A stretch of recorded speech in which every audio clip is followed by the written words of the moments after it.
estamos en este punto.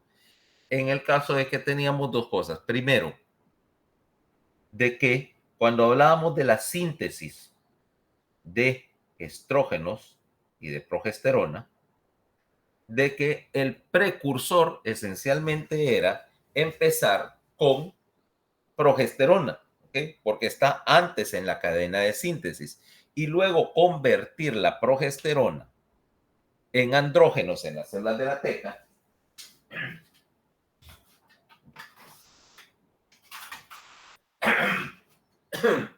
convertir la progesterona en andrógenos en las células de la teca, como decía, por vía de las enzimas que ya conocemos, la 1720 liasa, por ejemplo, que es parte de esa ruta, y luego exportar esos estrógenos de la teca hacia la granulosa para pasarlos por la aromatasa y convertirlo en estrógeno.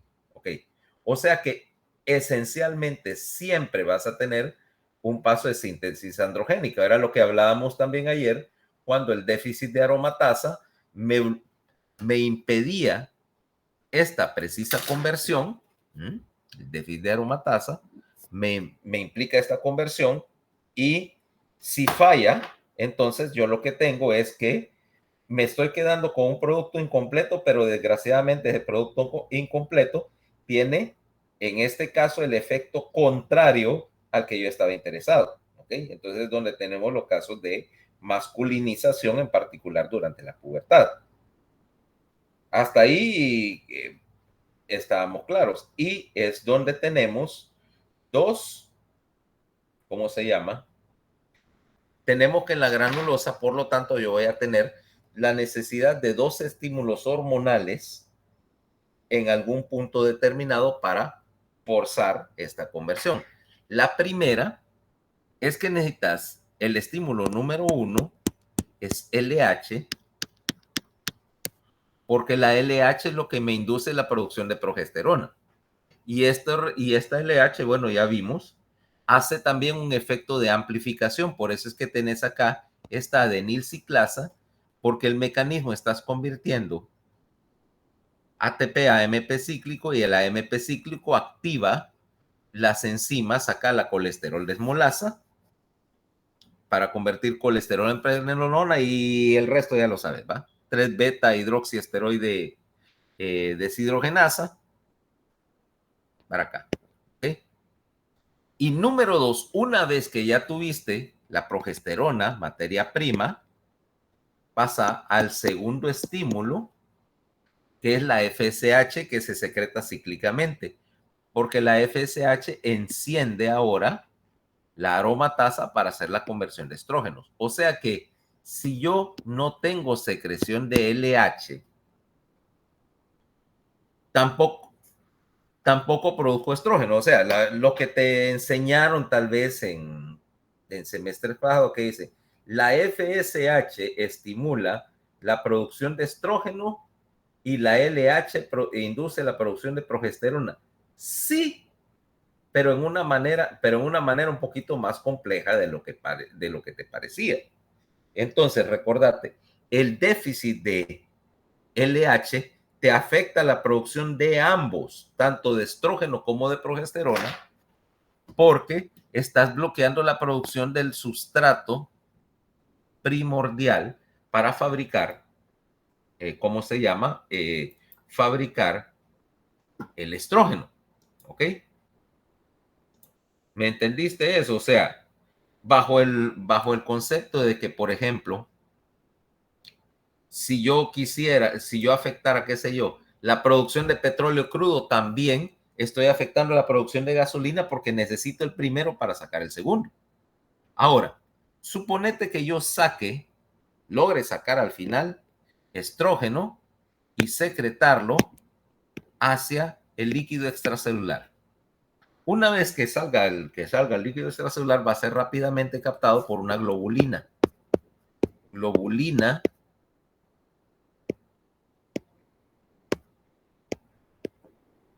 fijadora de hormonas sexuales, ¿ok? Que tiene una gran afinidad. Esencialmente, esta globulina fijadora te captura el 100%, tanto del estrógeno como de la progesterona, ¿ok? Para permitir su liberación relativamente rápida, en este caso, pero más allá de unos segundos. Acordate, si yo tengo estrógeno circulando ahí, la poca cantidad que pudiera ser soluble en el plasma, su vida media sería de minutos. Pero acá esta globulina fijadora me permite una distribución razonable con una vida media razonable de una media hora más o menos, aunque su inicio y su efecto es, por supuesto, más de media hora. Ahora, hay otro punto. Tanto los estrógenos como la progesterona van a tener un poco de redistribución, o sea, se sueltan de esa globulina fijadora y van a penetrar y se van a disolver en el tejido, en la grasa corporal. Acuérdate que son liposolubles. Entonces, una pequeña cantidad así se redistribuye a la grasa corporal de donde es liberado lentamente. Básicamente, cuando tenés una hormona liposoluble, la grasa corporal tiene un efecto de reservorio. ¿Okay? O sea que un poquito, la mayor parte está unido a proteínas, un poquito lo guardaste en la grasa, ¿okay? En la grasa corporal, y otro poco pues está alcanzando tejidos periféricos. Ahora, dependiendo de cuál sea la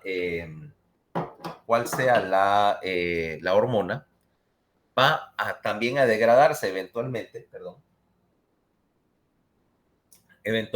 la progesterona y el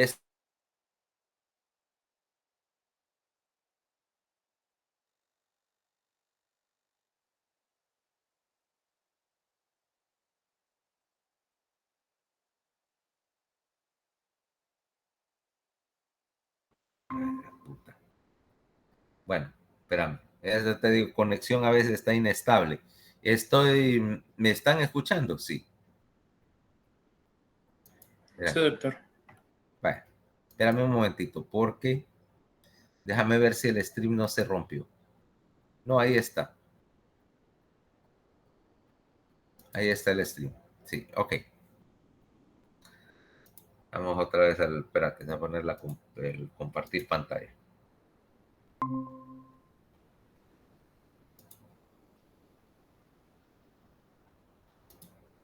Ok, estamos de vuelta.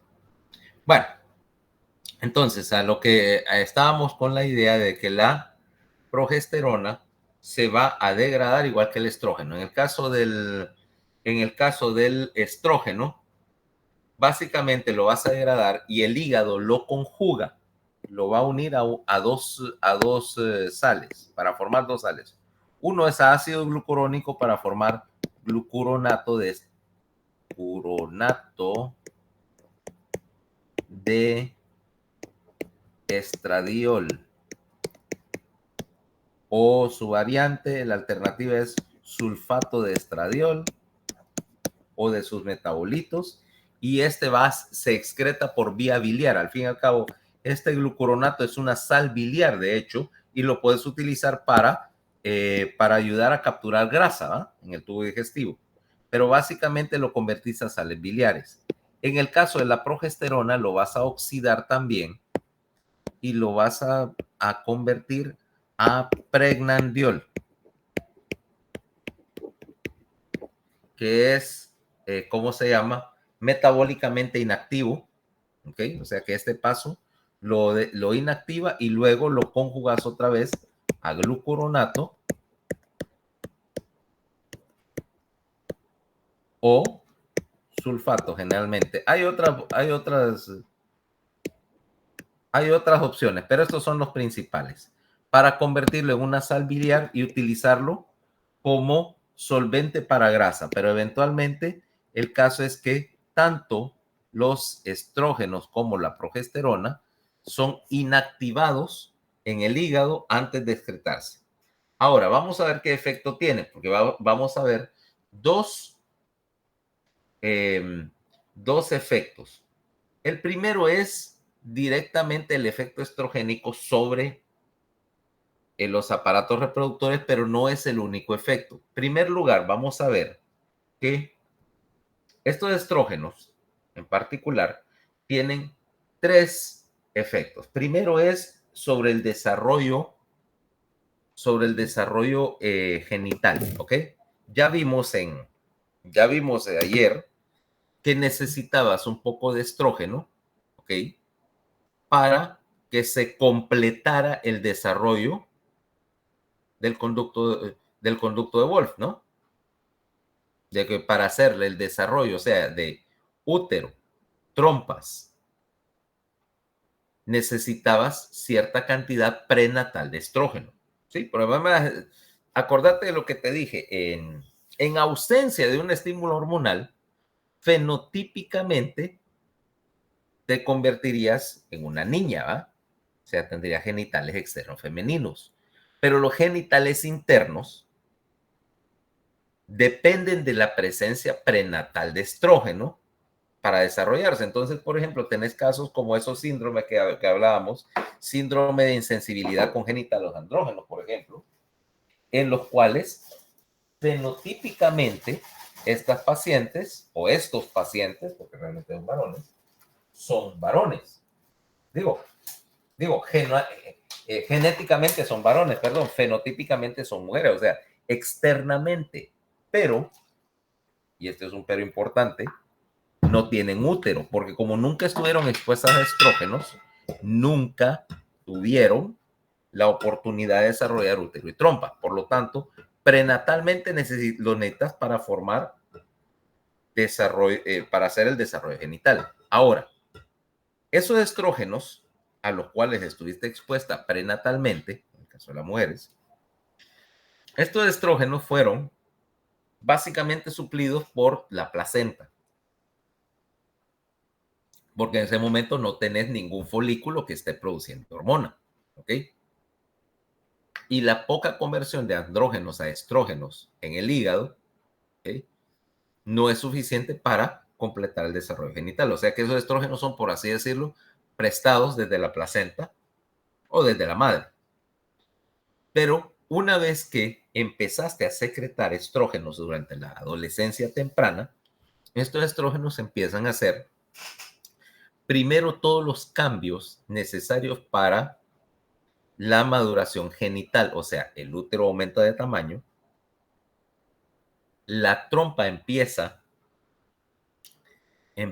a desarrollar una mucosa que es muy parecida al endometrio, o sea, es capaz de proliferar, aunque no se descama, pero necesitas ese estrógeno para que la mucosa prolifere, para que crezcan todos los cilios de la mucosa que permiten el movimiento del óvulo y que se desarrolle la vascularidad en esa mucosa, tanto en la de la trompa como en el endometrio, para poder soportar un óvulo y para poder permitir su implantación. Uno.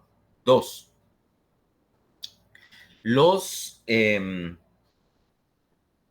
la musculatura del útero y el endometrio necesitan estrógeno en la pubertad. Si no tenés un brote de secreción de estrógenos, aun cuando, aun cuando tuvieras un útero, no sería funcional. O sea, a los 10, 11 años, tu útero no, el endometrio existe, pero es un epitelio que de hecho es un epitelio cilindrocúbico simple que no es capaz de proliferar. Para que prolifere y para que empiece a ciclar ese endometrio, necesitas darle una dosis de estrógeno, ¿ok? Ahora, después de eso es que vienen todas las características sexuales secundarias, empezando primero con el estímulo a la glándula mamaria, ¿ok? Tus glándulas mamarias ya sabemos que están incompletas incluso hasta el primer embarazo. ¿Por qué? Porque aunque ya existe la estructura básica del conducto glandular, necesitas dos cosas para iniciar la lactancia o para desarrollar la mama. La primera, obviamente, es prolactina. La segunda es estrógeno. Sin estrógeno no hay glándula mamaria.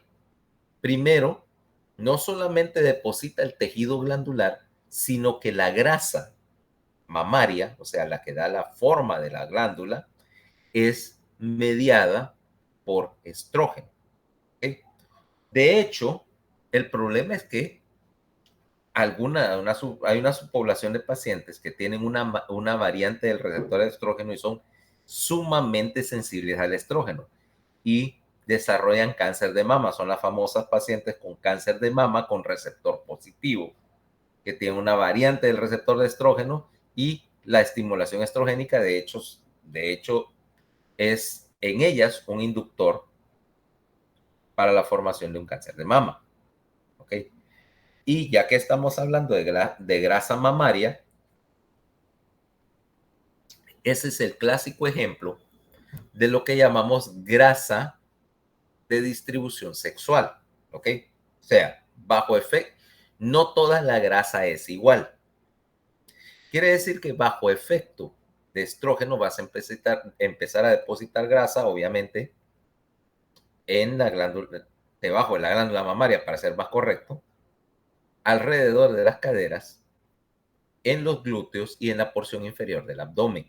¿Okay? La típica grasa de distribución femenina.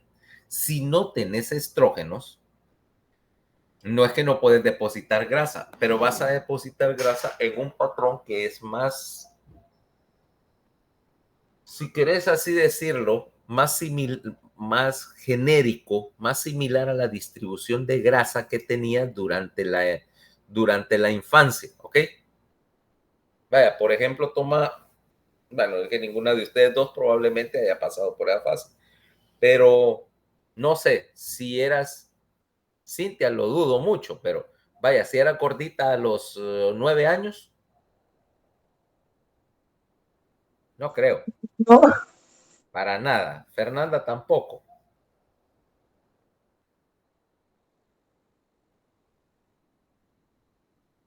O sea, ¿has visto los niños pequeños? Los bebés son redondos, vaya. Y algunos niños retienen un poquito de grasa durante la escuela. No necesariamente, no estoy hablando de necesariamente de obesidad, pero vamos a ver, más o menos, más o menos. Sí, que a cierta, que a cierta edad, particularmente, por ejemplo, antes del estirón de los 6 años, normalmente los bebés de 5, 4, 5, 3, 4, 5 años tienden a ser gorditos y eso es una respuesta fisiológica porque estás depositando grasa como reserva energética para el estirón que viene al año siguiente. O sea que a los 5 años todos somos más o menos rellenitos, pero la distribución, por ejemplo, esa es una grasa que no es mediada hormonalmente. Aparte que es pareja, distribuyes un poquito de grasa en los brazos y una distribución de grasa abdominal que es relativamente pareja, o sea, son cilíndricos, diferien, difiriendo, perdón, de la grasa de distribución eh, genital, o, genital, perdón, hormonalmente mediada, para ser más correctos, la grasa femenina, que tiene sitios específicos de depósito. A eso me refiero. Ok. Dos. Tres. Aparte de hacer esos cambios, necesitas cierta cantidad de estrógeno, porque ese estrógeno que mencionaba es el que te causa retención de calcio en el hueso. O sea, el depósito de calcio en el hueso no está mediado por calcitonina. La calcitonina, es cierto, deposita calcio, pero con la intención de sacar una pequeña cantidad de calcio y meterlo al hueso para bajar el calcio plasmático. Pero acordate que ahí si tenés 1.2 milimoles, 2.4 milimoles de calcio en el hueso, y vos querés ajustarlo de 2.4 a 2.3, una cuestión, o sea, una cuestión bien pequeña. La calcitonina no es el depositante de la calcificación del hueso. El hueso se calcifica en respuesta a dos cosas. Uno es un poco por la hormona del crecimiento. Dos, ¿cómo se llama? 2 es por testosterona o estrógenos. Y los estrógenos son mucho más potentes que la testosterona para depositar calcio en el hueso. Entonces, ¿qué es lo que sucede? En principio, yo para mantener para mantener mis huesos calcificados, tengo dos opciones. La primera es agarrar la testosterona, de la cual tengo niveles relativamente altos en comparación con las mujeres, y utilizar la testosterona para favorecer la calcificación del hueso. La otra es convertir un poco de esa testosterona a estrógenos, porque los estrógenos son mejores para mantener el hueso mineralizado. En el caso de las mujeres, cuando perdés tu producción de estrógeno, tu hueso empieza a desmineralizarse. Ese es el problema de que, por ejemplo, yo puedo llegar a los 90 años y aunque mi densidad ósea tal vez no sea la misma, no voy a tener osteoporosis a los 90. O sea, no vas a ver viejitos con aquellas curvas espinales que tienen las mujeres. ¿Ah? Sí, te encorvas un poco, pero no tanto. Mientras que, bajo efecto, al perder el efecto estrogénico sobre el depósito del hueso, las mujeres sí tienen el riesgo de hacer osteoporosis. Ahí viene el cuento de que a la abuelita hay que darle o ¿cómo se llama? Un suplemento de calcio o le das una medicación, o sea, los medicamentos que llaman los dronatos, los bifosfonatos, que evitan que el hueso se les descalcifique, si no terminan con una fractura de cadera o con una fractura vertebral. Yo veo de vez en cuando voy a ver más de alguna viejita que viene con una fractura por compresión de la columna, sencillamente porque no soportó su peso corporal. ¿Ok? Fracturarte T8, T9 por compresión cuando sos una viejita, por peso, mientras que, por ejemplo, ahorita, Fernanda, para fracturarte T8, tendrías que caerte de un balcón o algo parecido, ¿ok? Debido a que los estrógenos están protegiendo la mineralización del hueso. Vaya, y que, o para fracturarte, bueno, T8, T9 es un poco más difícil, más posible que te fracturaras T12L1, vaya, por una caída de pie. Pregúntame cómo lo sé, ¿va? Por experiencia. Ya me fracturé L1 una vez. Bueno, son, como te digo, sin embargo, considerando la magnitud del accidente, que era el equivalente a caer de pie de un tercer piso, no te va mal, vaya, si tu hueso está mineralizado. Pero si no tienes estrógenos, eso me hubiera llevado 3 o 4 fracturas vertebrales y probablemente fracturar el muro posterior y terminar lleno de tornillos. ¿Okay? Eso es diferente. Ahora, el punto es, si no hay estrógenos, el hueso se desmineraliza. Ahora, eso tiene otro efecto. Como los estrógenos inducen la mineralización y la maduración del hueso, también eso hace que tus discos de crecimiento se cierren aproximadamente unos 18 a 24 meses antes en promedio que los varones. ¿Okay? Ajá, porque estás posmenopáusica.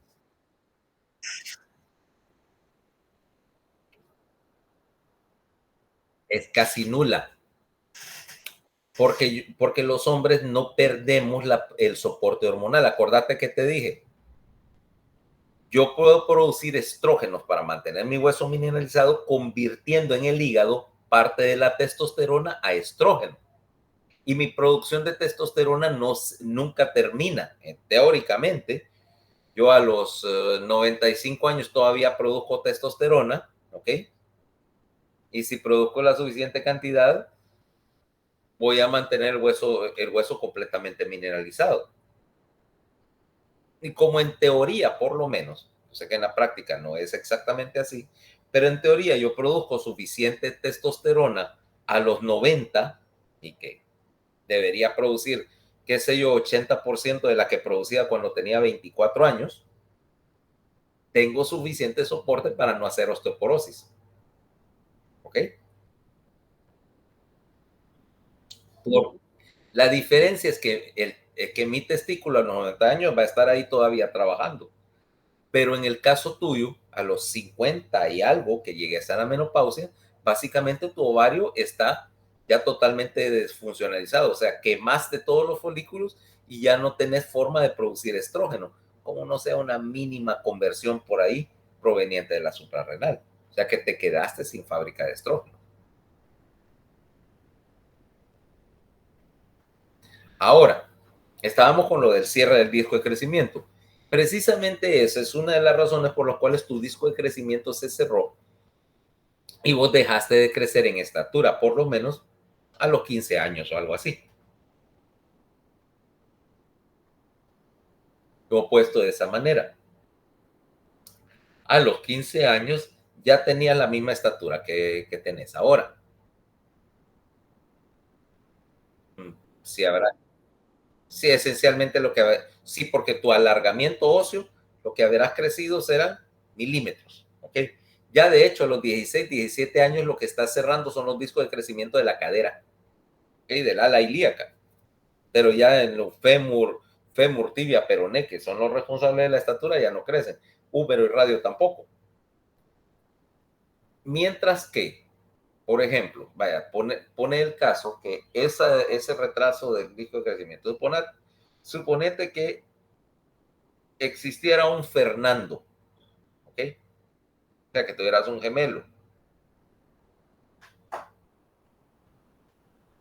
Tu gemelo sería el equivalente de 2 años de crecimiento mayor porque los varones dejan de crecer alrededor, significativamente, alrededor de los 17 y medio, 18. ¿Ok? Yo entré a la universidad, como ya hemos comentado, con 15 y todavía estaba creciendo durante los primeros años de medicina, ¿va? O sea, todavía tenía que cambiar de talla. No gran cantidad, pero sí, mi estatura todavía le faltaban como, creo que si me recuerdo eran como 2,53 centímetros que todavía estaba creciendo en la facultad. ¿Ok? O sea, básicamente, por eso te digo, si tuvieras un gemelo, tu gemelo sería más alto que vos, precisamente porque, entre otras cosas, creció más tiempo antes del estirón puberal y, además, después del estirón, una vez que empezaste tus ciclos menstruales, tu crecimiento en estatura ya recibe la señal de que pronto tiene que detenerse. Yo estoy asumiendo, por ejemplo, que entre el inicio de la secreción de estrógenos, que en tu caso probablemente haya sido alrededor de los 12 años, 11, 12 años, y el cierre de los discos de crecimiento hay más o menos 3 años. O sea que ya se sabe que cuando tenés cuando tenés el inicio de tus ciclos reproductores, el crecimiento en estatura se va a detener.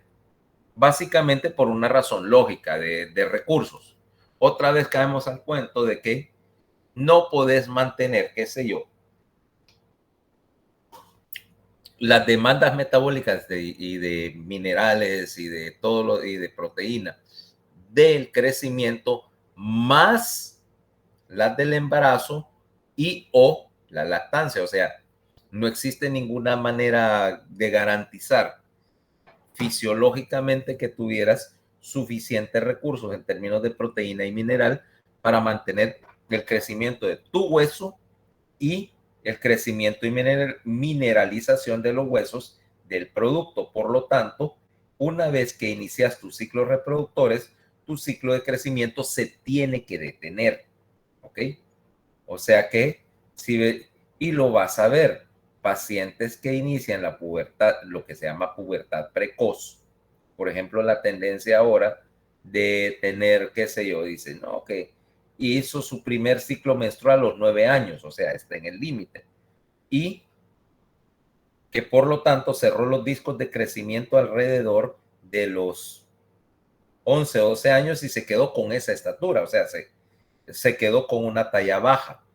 Y de hecho, cuando tenés casos de pubertad precoz, una de las primeras cosas que querés hacer es detener el efecto, porque también la testosterona tiene este efecto a más largo plazo, es detenerlo. Dice, no, este niño inició su pubertad a los 8 años. El primer problema que vos decís, aparte de ver que no sea por causa de un tumor o algo así, es decir, bueno, si no lo detengo, este se va a quedar chaparro. Y dice, si inició un varón, empezó la pubertad a los 8 años, y si no haces algo para detener ese frenado que tiene sobre el disco de crecimiento, eventualmente va a terminar midiendo 1,35 de estatura. ¿Ok? Entonces, ese es uno. Sigamos, vamos a ver, porque hay más cosas que ver. Luego, ¿cómo se llama? Este estrógeno tiene dos efectos cuando le metes cantidad suficiente. Primero, tanto los estrógenos como la progesterona, acuérdate que son esteroides y los esteroides tienen un pequeño efecto ligero similar a la aldosterona, o sea, son mineralocorticoides. Por lo tanto, eh, ¿cómo se llama? Estrógeno en cantidades altas, el problema es que tendes a retener sodio. Y esa era uno de los defectos que tenía, por ejemplo, cuando hablabas de anticonceptivos, los de primera generación, como tenían dosis relativamente altas de un estrógeno sintético, tendían a hacer retención de líquido. Entonces las pacientes se quejaban, decían, el problema es que esto me hincha, ¿ya? Y una de las cosas precisamente de los desarrollos fue reducir la dosis para reducir el efecto mineralocorticoide.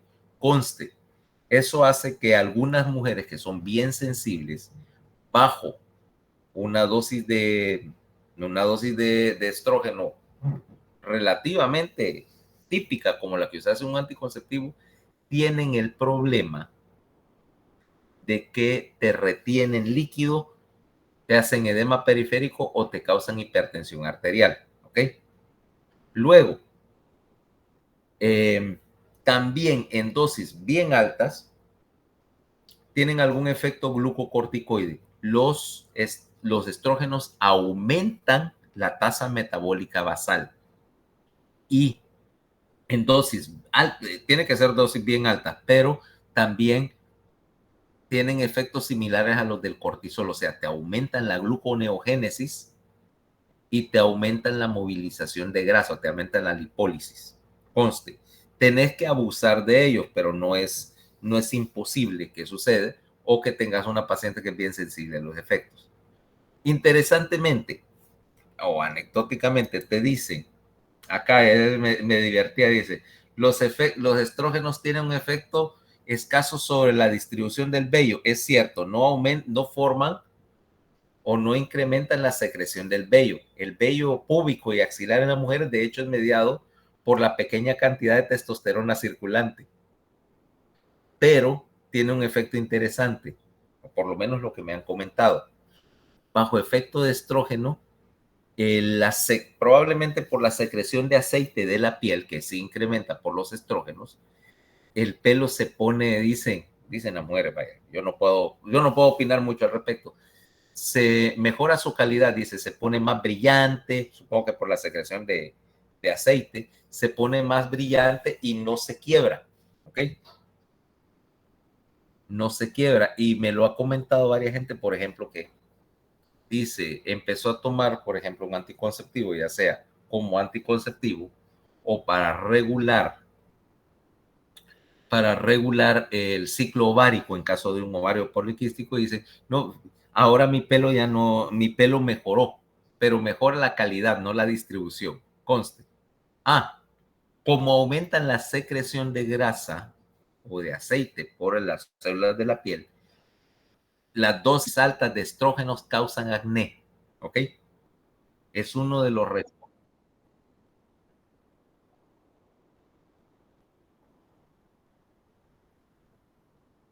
¿Cuándo? Durante la adolescencia.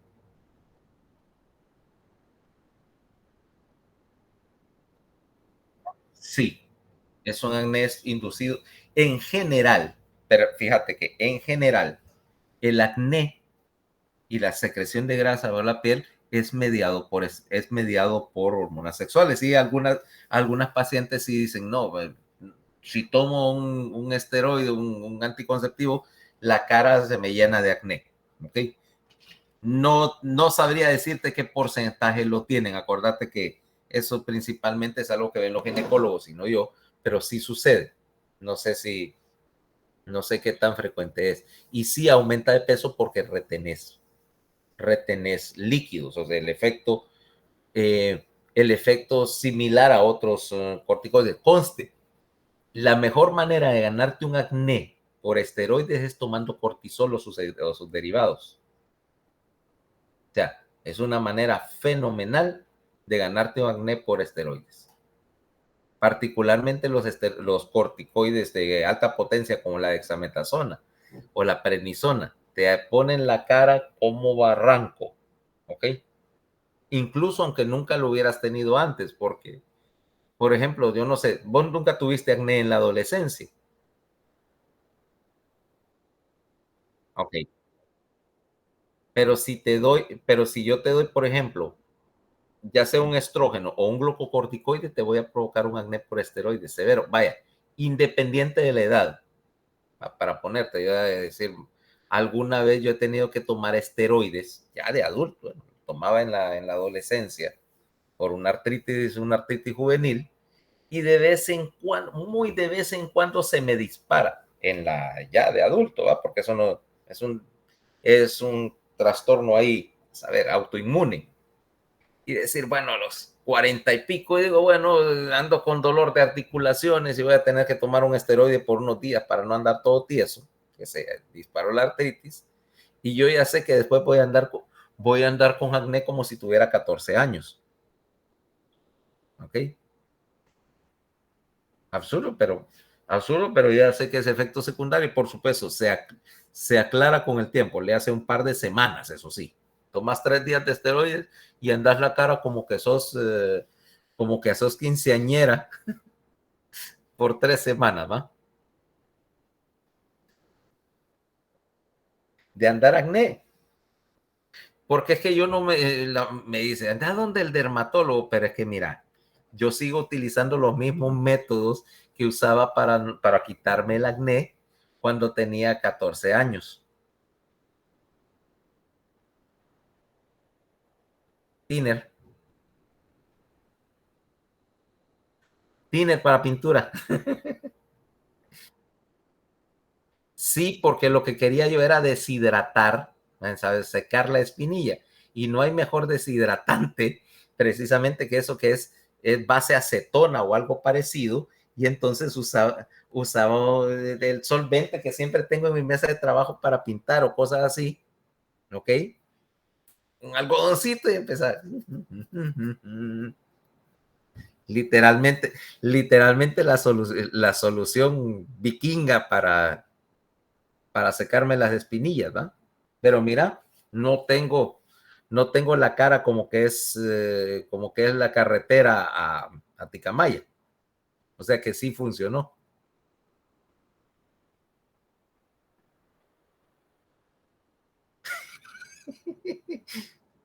Parece que sí, sí funcionó, no tengo cicatrices en la cara. Y si vos me decís que esta cicatriz es de acné, no lo es, ni es de varicela. Es la única que tengo. Ah, pues, no, esa me la gané a los 11 años con un fusil M1. Yo soy zurdo. Yo soy zurdo, entonces estaba practicando bueno, no era un fusil, era la carabina, pero estaba con la carabina. Y las carabinas expulsan el casquillo hacia la derecha. Yo estoy así, ¡ping! Y entonces el delicioso, la deliciosa sensación de que un casquillo de bronce caliente sale hacia la derecha y te hace una brecha en la nariz, mira, ¡pling! por, por andar jugando con armas automáticas 10 u 11 años creo que tenía en esa época. Obviamente que, ¿y eso qué fue? No, es que me rayé con algo, porque por supuesto no le iba a decir a mi mamá en que, cómo me había ganado las cicatrices.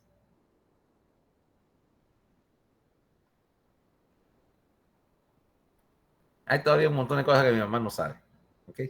Y que es mejor que no lo sepa nunca.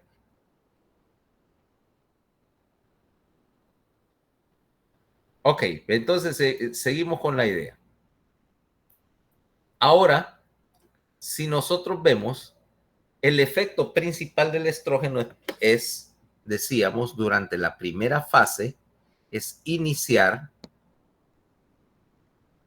la proliferación del endometrio. Esta parte, ya sabemos, es mediada por estrógeno. Y esa depende de que durante el ciclo vamos a tener aquello que ya vimos. Decíamos,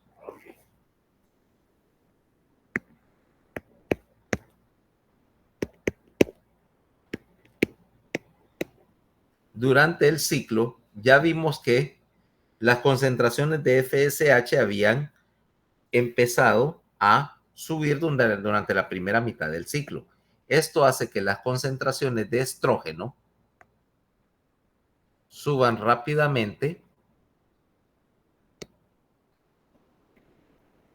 durante la primera mitad del ciclo. Okay. Negro, estrógeno.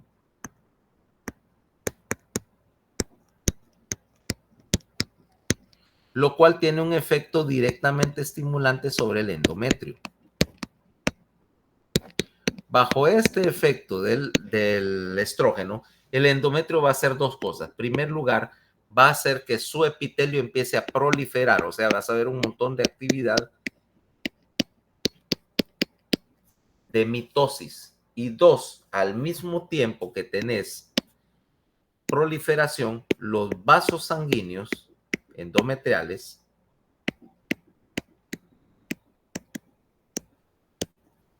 empiezan a irrumpir hacia el endometrio que crece, que es lo que tenés acá. Mira, este endometrio, si vos lo ves en cierto detalle, vas a ver que es una serie de glándulas, ¿ok?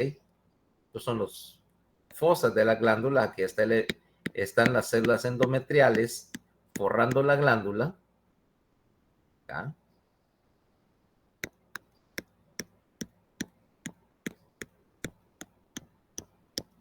Sobre el estroma, y viniendo desde abajo, desde el miometrio, tenés unos vasos sanguíneos que se distribuyen linealmente hacia arriba de la glándula. Estos vasos sanguíneos en esta primera fase son bien cortitos y bien delgados, pero bajo efecto del estrógeno, estos vasos empiezan a crecer y empiezan a alargarse en dirección de la mucosa que está creciendo, que está proliferando. ¿Ok? En este momento, las células todavía no están haciendo ninguna secreción activa, pero hasta el día 13, este estrógeno me va a estimular hasta que alcanza un máximo de eh, un máximo de profundidad. Okay. Quiere decir que si nosotros vemos, si esto fuera el 100%, el endometrio el primer día está apenas a un 65% de su diámetro máximo, o sea que crece bajo efecto del estrógeno un 35%. ¿Cabal? Luego vamos a tener ahora que este endometrio está suficientemente profundo para permitir que si viniera un embrión acá, un embrión, acordate que la de la implantación todavía está en la fase de Murray, permitir que el embrión se entierre en una glándula endometrial, o sea, que sea cubierto por el endometrio. ¿Ya? Ahora, esta, este efecto de proliferación va a ser mantenido mientras haya secreción de estrógeno. Al final del ciclo menstrual, como cortas tanto el estrógeno como la progesterona, ese endometrio va a volver a involucionar a su nivel original, que decíamos que más o menos el 65% del espesor máximo, ¿ah? Pero hasta ahorita estamos cayendo en el endometrio. Ahora vámonos con la progesterona, ¿ok? Porque estamos a la primera mitad. Una vez que, una vez que empezaste a hacer proliferar el endometrio, también junto con la proliferación, vas a empezar a tener un poco de proliferación, de producción de moco, tanto por el endometrio como por las glándulas del cérvix, ¿ok? Ese moco que va a ser, en teoría, el medio a través del cual pudieras desplazar un espermatozoide a través del endometrio, o sea, nadando en la capa de moco. Y este moco además tiene la particularidad que tiende a mantener cerrado, a mantener sellada la capa de endometrio en proliferación para mantenerla y evitar que cualquier agente infeccioso pudiera anidarse en un endometrio, que en ese momento es un medio de cultivo muy bueno. ¿Okay? Ahora, como ya sabemos, en la segunda mitad del ciclo vas a cambiar la producción, o sea, ahora depende ¿cómo se llama? Depende la secreción de progesterona de que, en primer lugar, tuviste un pico de secreción, decíamos, de FSH justo antes de la ovulación, que fue el necesario para que rompieras el óvulo o empezaras a producir progesterona. Y esta progesterona tiene dos efectos. El primero es lo que estábamos viendo también ayer. Espérame.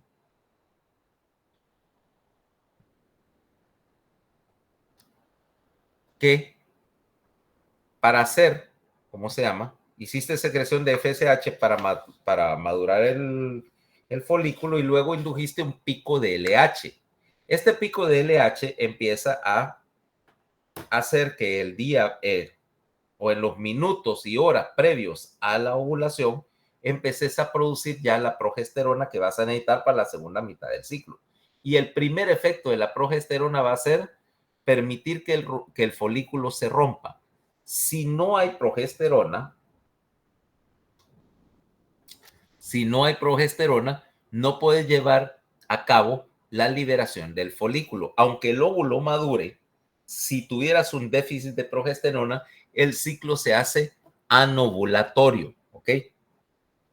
Por eso es que te funciona, por ejemplo, de sacar de ciclo todo con un anticonceptivo oral, porque estás confundiendo precisamente esos picos de secreción, ¿ok? Ahora, una vez que empezaste a producir progesterona, vas a hacer dos cosas. Primero, va a ser sobre el endometrio y haces que entre en lo que llamamos una fase secretora. ¿En qué consiste la fase secretora? Ya te voy a mostrar. Ahora, como decíamos, en la segunda mitad del ciclo, aquí empezaste a secretar progesterona y la mantenés ahora bajo efecto de la progesterona.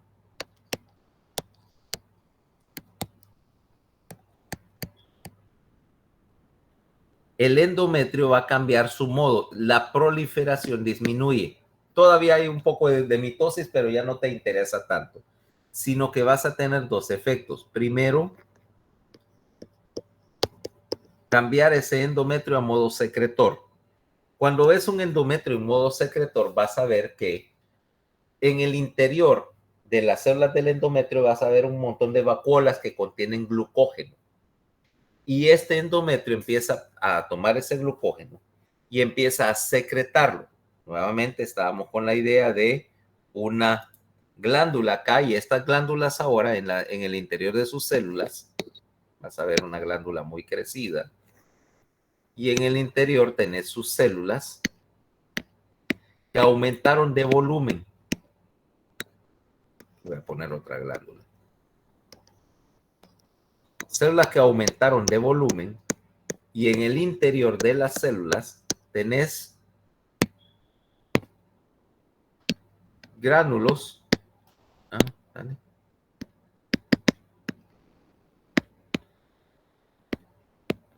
Gránulos de glucógeno. Y vas a ver, y si tomas una muestra acá, estas células están secretando hacia la glándula o a través de la glándula están secretando glucógeno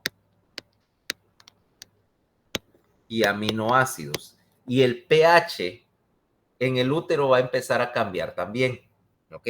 Reflejando que estás creando condiciones para la implantación.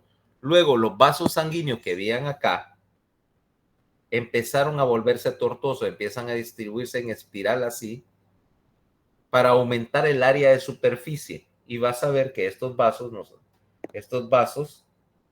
entonces incluso están aumentando las interconexiones, las anastomosis en los vasos para mejorar el flujo sanguíneo. Este es el momento en la fase secretora que el riego sanguíneo o el flujo sanguíneo uterino es máximo, ¿ok? Bajo la idea de que tienes ahora condiciones suficientes para que si se implanta un embrión tenés glucógeno suficiente y nutrientes suficientes para la proliferación, vasos sanguíneos que no solo están dando la secreción, sino que te permiten un aporte de oxígeno para mantener el crecimiento del embrión. Los embriones en sí, humanos, son aeróbicos por definición, porque necesitas metabolismo anaeróbico y disponibilidad de oxígeno en la mucosa uterina suficiente para mantener un proceso de división celular. ¿Ok? Entonces, es el endometrio que va a hacer la implantación. Pero dentro de la trompa de falopio, aun cuando no tenés gran proliferación de la mucosa, ni se descama, pero sí la fase secretora es muy similar. Dentro de la trompa de falopio también tenés aumento en el riego sanguíneo y tenés secreción de glucógeno y secreción de moco para permitir que el espermatozoide ascienda por la trompa, porque en realidad la fecundación no ocurre en el endometrio, ocurre en el tercio distal de la trompa de falopio. Cuando cae el embrión para implantarse, ya pasó una semana, ¿ok? Ya pasó una semana. Ya los embriones que se van a implantar en ese endometrio secretor son embriones que están en la fase justo antes de la formación del disco embrionario, ¿ok? Si te acordás todavía de cómo va la cronología que viste el semestre pasado en embriología, ¿no? Ya no me acuerdo, va a decir. Ya no me acuerdo.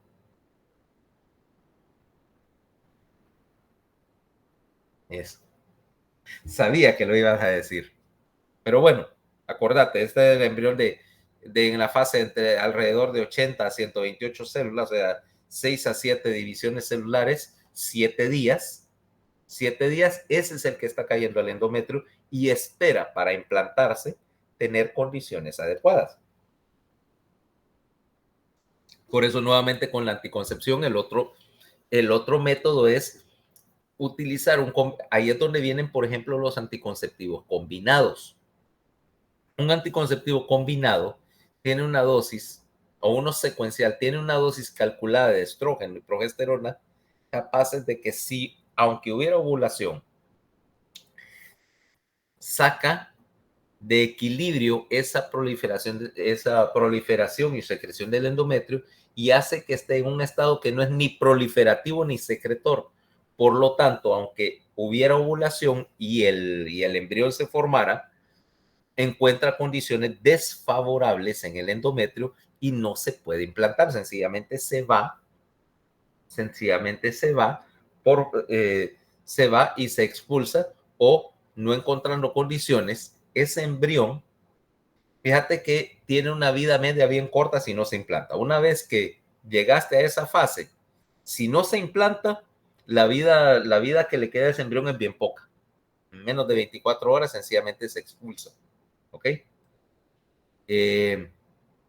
Y de hecho, probablemente la mayor parte de los eventos de fecundación que no terminan un embarazo sencillamente es porque nunca se implantaron. ¿Ok? Ahora, esta progesterona tiene también sobre los efectos sobre los líquidos corporales. Si acaso esta progesterona tiene aún más efecto que el estrógeno para aumentar el depósito de líquidos. Como a estas alturas ya te habrás dado cuenta que durante la segunda mitad o la última parte de tu ciclo reproductor, o sea, los 3-4 días antes de tu ciclo menstrual, tendés a retener alguna cantidad de líquido, ¿ok? Porque la progesterona es aún más efectiva que el estrógeno con su efecto mineralocorticoide. Por si no te has percatado, o por lo menos, no sé si es universal, pero casi lo es que los días previos al ciclo menstrual hay aún más retención de líquido que con el estrógeno.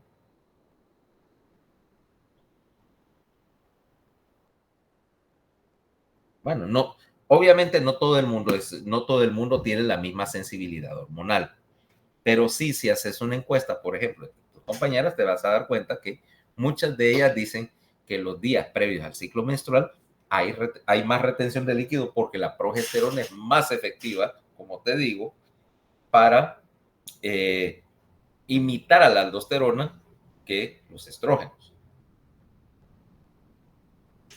Ahora, ¿cómo regular todo este mecanismo de secreción? Porque ahí viene la última parte. ¿Cómo controlar la secreción de LH y FSH? O sea, vemos, por ejemplo, que la bomba de gonadorrelinas, aquí tenés un ejemplo, ves cómo los niveles de LH, por ejemplo, aquí viene, esto es cada uno de estos es una hora, ¿va? 60 minutos. Ves cómo tenés un pico de LH acá y el otro pico más o menos 2 horas después, o sea que estás teniendo pequeños disparitos de LH, reflejando el hecho de que tenés esto, es un registro del hipotálamo, de la actividad eléctrica de la neurona del hipotálamo. Cada 2 horas más o menos, regidas por un reloj, regidos por un reloj hipotalámico interno, ves que secreción, secreción. O sea, las neuronas disparan, en este caso, vaya, ponerlo así, como si tuvieras una alarma que dice cada 2 horas aumente la actividad en el hipotálamo y induzca la secreción de gonadorrelinas que le señalen a la hipófisis a secretar LH. O sea que tenés una actividad bien corta que dura unos 10 minutos cada 2 horas. Y entonces me fuerza la secreción de LH. O sea, hay una bomba de gonadorrelinas que me está trabajando en forma pulsátil. Ese es el principio básico. Tenés un pulso de secreción. Ahora, este efecto lo que me lleva es que tenés una, ¿cómo se llama? Una secreción pulsátil a lo largo del día. Ahora mira qué es lo que sucede. ¿Cómo utilizar este mecanismo para regular tu ciclo ovárico? Empecemos acá. Como decíamos, tenés una bomba hipotalámica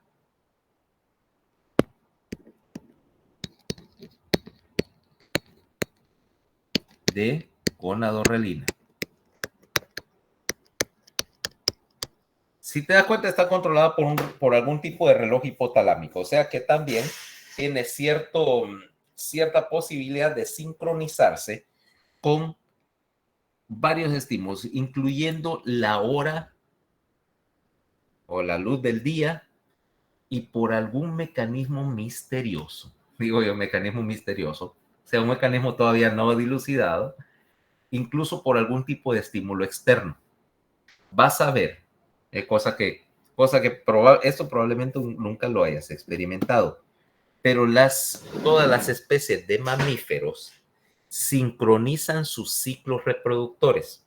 O sea, pongamos por ejemplo que tenés un internado, vaya, como aquel de donde quiero mandar a la gorda, ¿ok? Un internado y tenés ahí viviendo en comunidad 20 o 30 mujeres. Después de unos meses, por razones que todavía no se saben del todo, y la verdad de las cuales he encontrado muy poca información, todas estas mujeres sincronizan sus ciclos menstruales.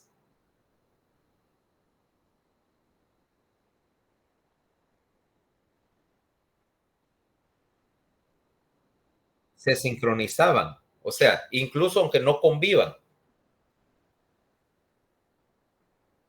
Eso no lo sabía. Yo sabía de la convivencia, que las mujeres que, por ejemplo, cuando tenés una comunidad, ponele un internado o qué sé yo, un dormitorio, un convento, un cuartel, lo que sea, las mujeres sincronizan. Eso es típico de todas las especies de mamíferos, conste, ¿ok?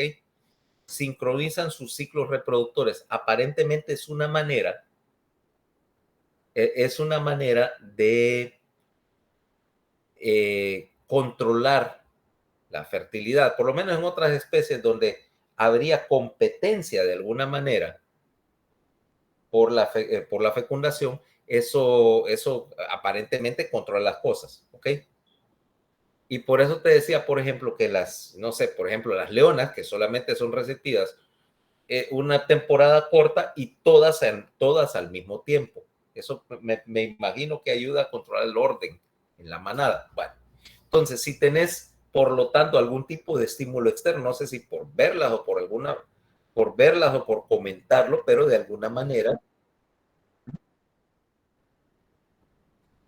esa es una posibilidad que existe alguna feromona. ¿Okay? Mira, el concepto de las feromonas en los humanos está bien discutido. Yo sí me parece de que existe, ¿ok? De que existe algún tipo de actividad de feromonas en el humano, ¿ok? El concepto típico es, no, los humanos no emiten feromonas y, sin embargo, la experiencia práctica o anecdótica te dice que sí, cosas como esta, porque no existe ninguna otra razón, vaya, ninguna otra razón por la cual la sincronización del ciclo menstrual no ocurra en todas, en todas las culturas. No es una cuestión cultural, no es una cuestión cierto subgrupo de la población.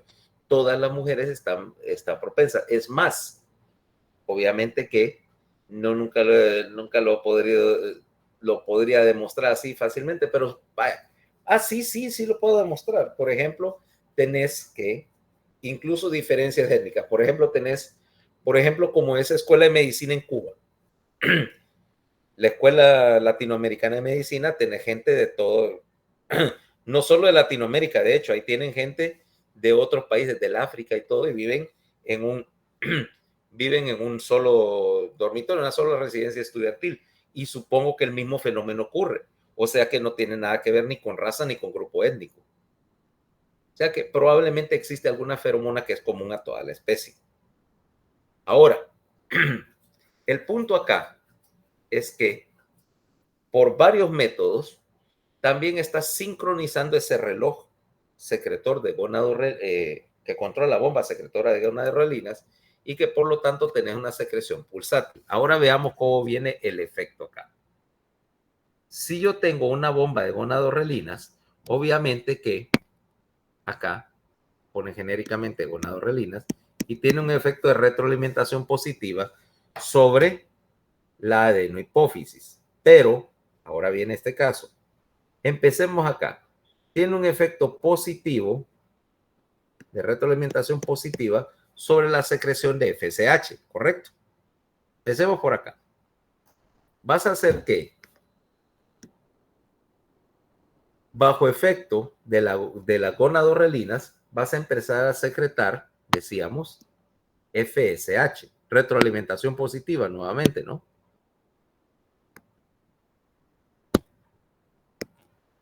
¿Qué le pasa a esta cosa?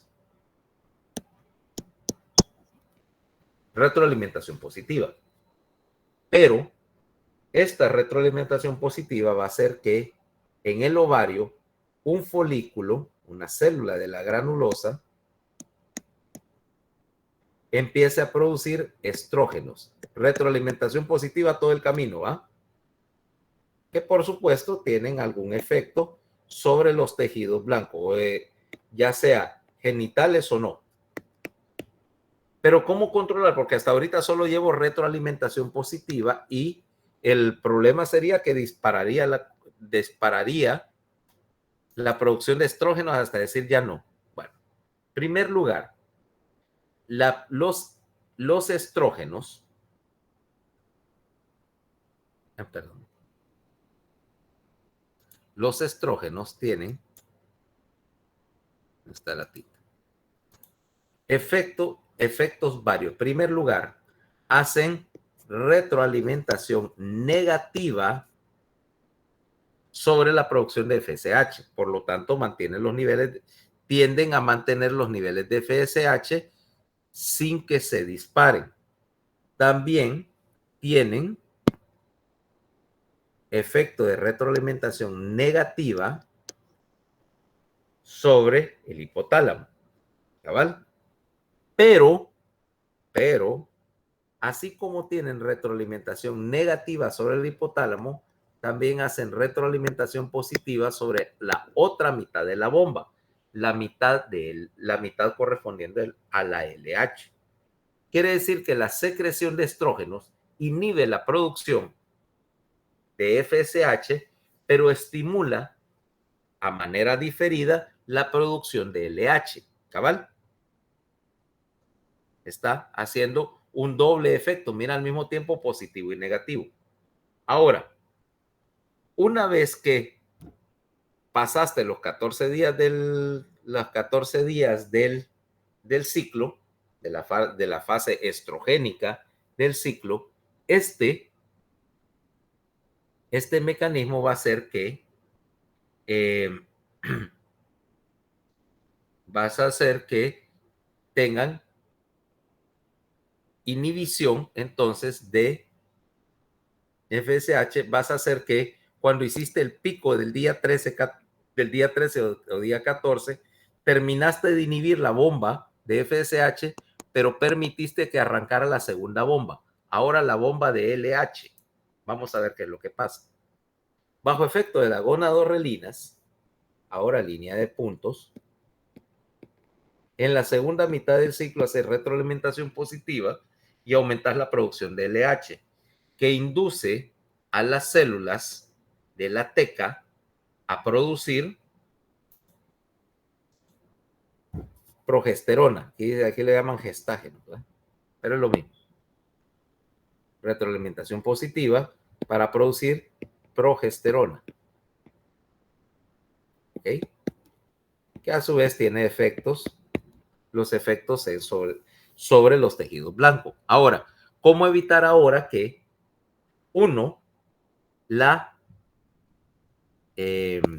perdón, y acá también para producir, porque necesitaban las dos hormonas para producir estrógeno? ¿Cómo evitas ahora que los progesterona se dispare? Como dice, ok, iniciaste la primera mitad del ciclo, produciste estrógenos, pasaste la producción a progesterona, pero ahora no tenés un mecanismo de control y vas a meter el endometrio en modo secretor el resto de su vida, o sea, trabaste el ciclo en la segunda mitad. Para evitar que eso pase, tenés dos cosas. Primero, la progesterona inhibe la secreción de LH. Segundo, la progesterona inhibe al hipotálamo y reestimula a la otra mitad de la bomba. Mira que aquí tenés estimulación e inhibición cruzadas. Cuando la progesterona empieza a subir, estimula la producción en un lado del hipotálamo y bloquea la producción en el otro. Resultado, como tenés inhibición cruzada, vas a tener ahora un mecanismo que se alterna. ¿Correcto? ¿Me entendieron ese concepto?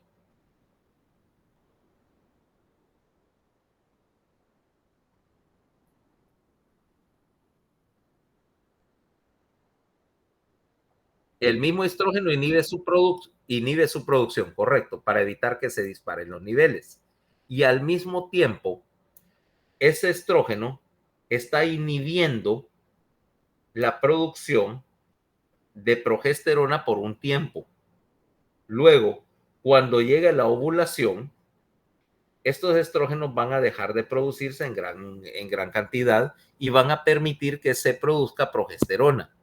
La progesterona tiene varios efectos. Primero, inhibe la producción de estrógenos para evitar que produzcan las dos cosas a la vez. Dos, inhibe su propia producción para evitar que los niveles de progesterona se disparen. ¿Cabal? Y luego, además, vos querés evitar que este ciclo se dispare y que, aunque estés produciendo estrógenos y progesterona, tengas una segunda ovulación. Entonces, el segundo efecto es que cuando tenés estimulado con FSH a la célula granulosa, vas a producir una hormona, inhibina. La inhibina, su nombre lo dice, me bloquea la producción de gonadorrelinas. Me inhibe dos cosas. Primero, inhibe la secreción de FSH y LH, permitiendo que el ciclo se regrese a cero al final y se resete. Dos, la inhibina evita que tengas dos eventos de ovulación al mismo tiempo. Va a evitar que si liberaste un óvulo, vayas a liberar un segundo. Si no tuvieras ese mecanismo, básicamente garantizarías que se va a soltar más de un óvulo y entonces ¿cómo se llama? Un efecto de un embarazo múltiple garantizado.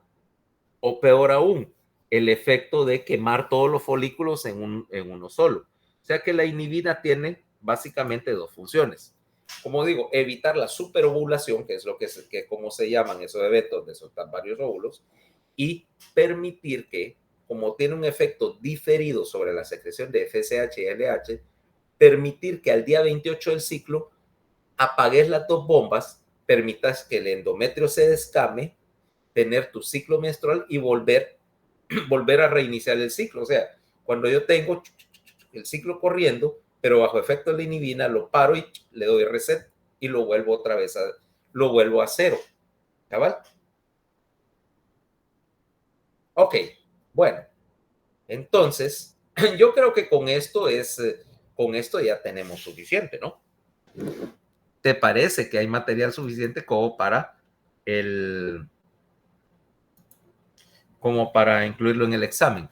Entonces, ya, como te decía, te voy a parar el stream. Voy a permitirme acá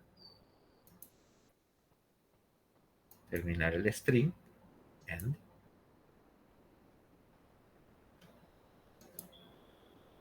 Déjame guardarlo al playlist de fisiología. Y después me decís cómo save to playlist, fisiología. Done. Save. Ok, después me contás cómo se ve. Entonces, aquí. Bueno, entonces, puedo decir que felizmente ya terminamos con las clases con esto y pues el lunes nos vemos para la cuestión del examen. Ok, a las 8, como dice, misma idea, misma hora, mismo canal. El martes por la tarde vamos a tener, martes por la tarde a las 12 vamos a tener la revisión, ok, la revisión para que todo el mundo sepa. Y en las notas, fíjate, las notas de las, ¿cómo se llama? De la revisión bibliográfica, las voy a ir dando ahí mismo a partir en la reunión del martes, así todo el mundo ya va teniendo su nota final, sabe si va o no va a reposición, etcétera. Y así terminamos con tiempo y ustedes tienen tiempo para preparar pues sus reposiciones. Yo pues entiéndase que aparte de estos eventos, pues como ya termina la clase, en la semana que va a estar entre el examen de lunes y la semana de, ¿cómo se llama? Y la fecha de la semana de las recuperaciones, yo voy a estar aquí en casa. Y sí, si tienen alguna duda puntual, se comunican conmigo si les hace falta. Vaya, pero que sea una cuestión puntual de 1 a 1. ¿Correcto? Ok, vaya. Entonces, nos vemos el lunes. Gracias. Ok, doctor.